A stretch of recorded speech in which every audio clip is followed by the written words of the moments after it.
காதல் பொல்லாதது, ஒரு காவல் இல்லாதது.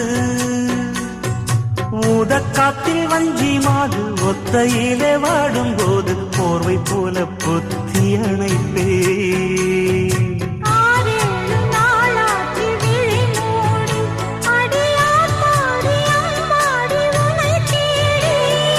நீதானே மானே என் இளஞ்சோடி, உனை நீங்காது என்றும் என் உயிர் நாடி.